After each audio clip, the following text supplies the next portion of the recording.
భాను గారు అంటే మొత్తం ఈ రాజధాని సినిమాకి సంబంధించి రాజధాని ఉద్యమం మనం చూసాము. ఎక్కడ వరకు ఫస్ట్ 29 గ్రామాల దగ్గర నుంచి ఆ తర్వాత బెజవాడ కనకదుర్గమ్మ దగ్గరికి వాళ్ళు వెళ్ళాలి అని అనుకున్నప్పుడు మొత్తం వాళ్ళు ఒక ఏమంటారు పొంగలి తీసుకొని వెళ్ళాలి అని అనుకున్నప్పుడు ఆ రోజు జరిగిన బోనమెత్తి వెళ్ళేటప్పుడు ఆ రోజు జరిగిన అవమానాలు చూసాం. నిజంగా దేవుడి దగ్గరికి వెళ్ళేటప్పుడు వాళ్ళ చీరలు లాగడము ఇవన్నీ అక్కడి నుంచి న్యాయస్థానం నుంచి దేవస్థానం వరకు జరిగిన ఉద్యమాల మొత్తంలో మిమ్మల్ని బాగా కదిలించిన సంఘటనలు ఏంటి? చాలా సంఘటనలు అండి. అంటే నేను కథ రాసినప్పుడు వాళ్ళతో మాట్లాడి డిస్కస్ చేసిన ఇన్సిడెంట్ల కన్నా నేను అక్కడికి వెళ్ళి ప్రాక్టికల్గా వాళ్ళు యాక్ట్ చేశారు. ఆ ఫార్మర్సే ఒరిజినల్ ఫార్మర్సే వచ్చి సినిమాలో యాక్ట్ చేశారు. మీరు చూస్తున్న విజువల్స్ లో ఎక్కడా కూడా ఒక ఆర్టిస్ట్ కూడా లేరు. ఆ ఫార్మర్స్ లో ఎవరైతే భూములు డొనేట్ చేశారో వాళ్ళే వచ్చి యాక్ట్ చేశారు.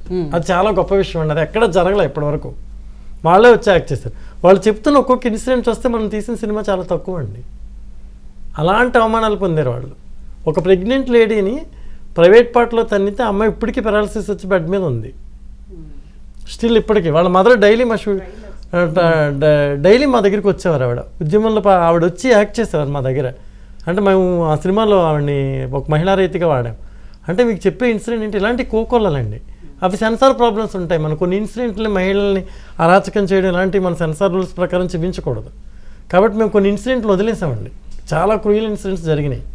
కానీ మేము తీసుకున్న ఇన్సిడెంట్లో ఏంటంటే సినిమాటిక్గా ఫిక్షనల్గా కొన్ని మేము సినిమాటిక్గా జనానికి చేరవేసేలా చెప్పే ప్రయత్నంలో కొన్ని రూల్స్ని పాటించడం వల్ల అరాచకం తగ్గించామండి. మేము రియల్గా తీయాలి అంటే అసలు చాలా దారుణాలు ఉన్నాయండి అక్కడ. చాలా ఇన్సిడెంట్లు ఒకటి కాదండి. మీరు ఒక్కొక్క మహిళా రైతుతో మాట్లాడుతూ ఉంటే మీరు అసలు కన్నీటి పర్యంతం అవుతారు. అంత ఎమోషనల్గా ఫీల్ అవుతారు. వాళ్ళు కదిపితే బాధ వస్తుందండి. వాళ్ళని మనం కదిపితే ఎవరిని కదిపినా సరే మీకు బాధ వస్తుందండి. దాన్ని ఒక ప్రాంతానికి పరిమితం చేసేసారు. ఆ ప్రాంతానికి ఏం సంబంధం ఉందండి? వాళ్ళు వచ్చి అడిగారు, ఇచ్చారు. ఇంకో ప్రాంతంలో అడుగుంటే ఇంకో ప్రాంత ప్రజలు ఇచ్చుండేవారేమో. ఎవరికి నష్టం జరిగినా కూడా పోరాడాలి కదండి ఒక మనిషిగా. మనం ఒక ప్రొడ్యూసర్గా ఎవరు ఇలాంటి సినిమాలు తీయడానికి ముందుకు రారు. ఎందుకంటే ఆ సినిమాకి ఫైనాన్షియల్ స్టేటస్ ఏంటి, ఎంత అమౌంట్ వస్తుంది, బేరీజ్ వేసుకున్న తర్వాత ఒక నిర్మాత సినిమా తీయడానికి వస్తారు. ఇలా సోషల్ కాజ్ కోసం, ఒక రైతుల కోసం, ఫార్మర్స్ కోసం మనం సినిమా తీద్దామని ఫైట్ చేయడానికి ఎవరు ముందుకు రారండి. అలాంటి వాళ్ళు వచ్చినప్పుడు మనం వెనకాల మినిమంగా అన్నా నిలబడి సినిమా చేయాలి కదా అని నాకు అనిపించింది.